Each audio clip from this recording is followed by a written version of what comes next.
সম্মানিত দর্শক, আসসালামু আলাইকুম। আশা করি আপনারা সবাই ভালো আছেন। মরিচের ব্যাপক ফলন বৃদ্ধি হবে না কে বলেছে? আজকের এই ভিডিওতে আবারও বাস্তব চিত্র দেখাচ্ছি। প্রিয় দর্শক, প্রতিবেদনটি শুরু করার আগে আপনাদেরকে একটা কথা একটু বলে রাখি। বর্তমানে কৃষি অত্যন্ত চ্যালেঞ্জিং হয়ে গিয়েছে। আরেকটি বিষয়, এবছরের তাপমাত্রার পরিমাণ প্রচণ্ড বৃদ্ধি পেতে পারে।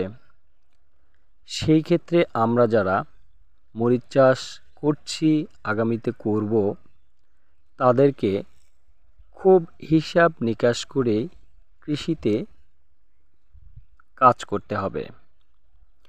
বাণিজ্যিকভাবে চাষাবাদে সফল হতে গেলে প্রযুক্তির সঠিক ব্যবহার করতে হবে। এরপরে আমাদেরকে একটা টার্গেট নিতে হবে এবং অর্থনৈতিকের যে ব্যাপারটা, যেটা দেখছি অনেকেই নতুন কৃষিতে এসে এদিক সেদিক থেকে টাকা নিয়ে এসে কৃষিতে কিন্তু ইনভেস্ট করছেন। কৃষি থেকে যথোপযোগী আবার রিটার্ন না পাওয়ার কারণে খুব ঝামেলা হয়ে যাচ্ছে, কৃষিটা ছোট হয়ে যাচ্ছে, কৃষি করতে পারছেন না। প্রিয় দর্শক, এটা কোনো রূপকথার গল্প নয়। গাছগুলোর দিকে তাকিয়ে দেখুন, আমি কি দেখাচ্ছি আপনাদের। জাত কোনো ব্যাপার না, দেখুন, এক নজর দেখুন,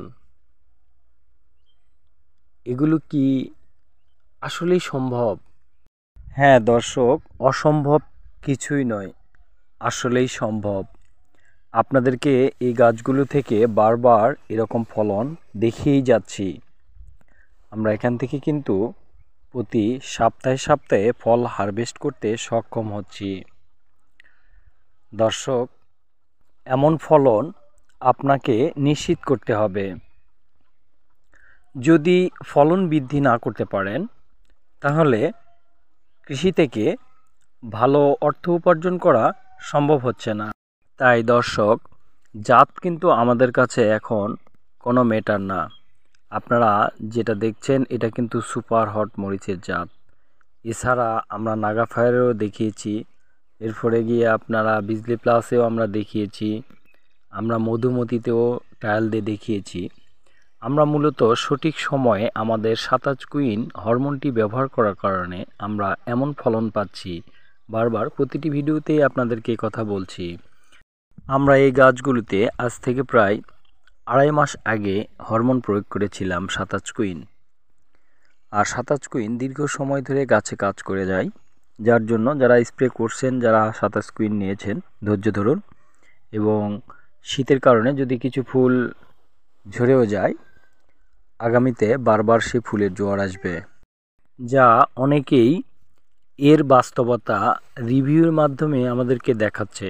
27 কুইন প্রয়োগ করার পরে বারবারই তারা ফুলের জোয়ার দেখতে পাচ্ছে। যাই হোক দর্শক, আপনাদেরকে ভিডিওর শুরুতে যে মেসেজটি দিয়েছিলাম যে এবার তাপমাত্রা অনেক বৃদ্ধি পাবে, তাই এখন থেকে গাছে কুকরি লাগা কিন্তু শুরু হয়ে যাবে। কারণ আস্তে আস্তে গরমের প্রভাব বৃদ্ধি পাচ্ছে। সেই ক্ষেত্রে যারা মার্চ মাসে মরিচ চাষ করবেন বা করতে প্রস্তুতি নিয়েছেন, চারা করতেছেন, তাদের কাছে বিশেষ বার্তা, তা হচ্ছে দর্শক, মরিচের গাছে যেন কুকরি না লাগে, এই জন্য একটা সঠিক পরামর্শ নিয়ে সঠিকভাবে স্প্রে করে চাষাবাদ শুরু করবেন। তাছাড়া কিন্তু মরিচ চাষে লস হতে পারে। তাই দর্শক, সেই বিষয়টি গুরুত্বের সাথে খেয়াল রাখবেন।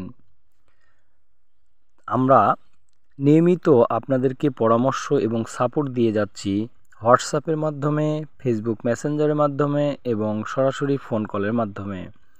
আমাদের নাম্বারটি ভিডিও ডেসক্রিপশন বক্সে দেওয়া আছে, যাদের নাম্বার নাই তারা যোগাযোগ করে নেবেন।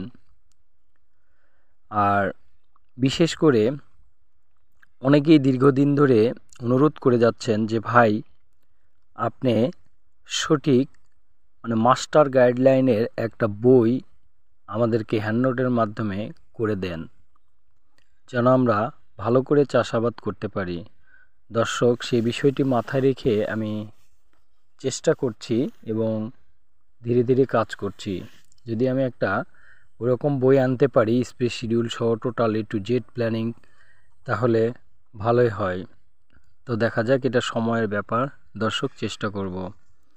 কথা বলতে বলতে ভিডিওর দিকে আবারও একটু খেয়াল দেই।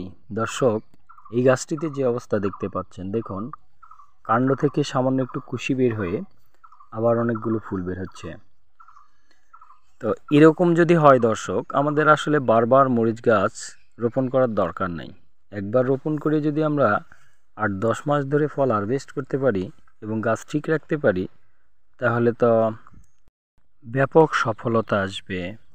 ভিডিও চিত্রে কিছু দেখছেন দর্শক, দেখুন আসলে কি বলবো, আল্লাহ মনে হয় ঢেলে দিয়েছেন। আলহামদুলিল্লাহ, আল্লাহর কাছে অশেষ শুকরিয়া যে পরিশ্রম করছি, আল্লাহ তার ফল প্রদান করছেন। দর্শক, সব সময় সঠিক পরামর্শ দিয়ে আপনাদের পাশে থাকার চেষ্টা করছি, আর দোয়া করছি আল্লাহ যেন সবাইকে এমন ফলন দেয়, সবাই যেন আমরা এরকম কৃষিতে ফলন পাই এবং ভালো করতে পারি। তাই গুরুত্বের সাথে মনোযোগ দিয়ে চাষাবাদ করুন।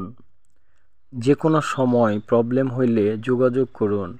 আমি চেষ্টা করব দর্শক, সবাই যেন ভালো করি, এমন ইচ্ছা আমার দীর্ঘদিন ধরে, আর সেভাবেই আমি কাজ করছি। হয়তো অনেকের বিশ্বাস হচ্ছে না, অনলাইনের প্রতি অনেকেই বিরক্ত, কিন্তু দর্শক, একই রকম ধারাবাহিকতা রেখে আমি কাজ করে যাচ্ছি। আমি কিন্তু বারবার আপনাদেরকে দেখিয়েই যাচ্ছি। এমনকি ভিতরে ভিতরে আমার বেশ কয়েকজন অ্যাক্টিভ কৃষক যারা ব্যাপক ভালো করছে সারা বাংলাদেশ থেকে, তারা আমার পরামর্শ শুরু থেকে শেষ পর্যন্ত নিয়ে কাজ করছে। তাই অভিজ্ঞতাটা তাদের দ্রুত গতিতে হচ্ছে এবং ভালো করতে পারছে। কারণ দর্শক, বাস্তব অভিজ্ঞতা ছাড়া কৃষিতে ভালো করা সম্ভব হচ্ছে না। একটার পর একটা সমস্যা লেগেই থাকছে। আবহাওয়া যেহেতু সেট খাচ্ছে না, আবহাওয়ার পরিবর্তন হচ্ছে, সেই ক্ষেত্রে অভিজ্ঞ যারা, তাদের অভিজ্ঞতা থাকার কারণে অনেক রকমের টেকনিক কৌশল কাজে লাগিয়ে কৃষিতে ভালো করছে। এই জন্যই দর্শক বলি কি, আপনারা মার্চ মাসে যারা মরিচ লাগাচ্ছেন নিয়মিত যোগাযোগ রাখবেন। কারণ হচ্ছে কুকরির সমস্যাটা ব্যাপকভাবে হতে পারে, আবারও বললাম। দর্শক, সবাই ভালো করবে সেই প্রত্যাশায় ভিডিও আর বৃদ্ধি না করে এখানেই শেষ করলাম। সবাই ভালো থাকুন, সুস্থ থাকুন, সুন্দর থাকুন। আল্লাহ হাফেজ।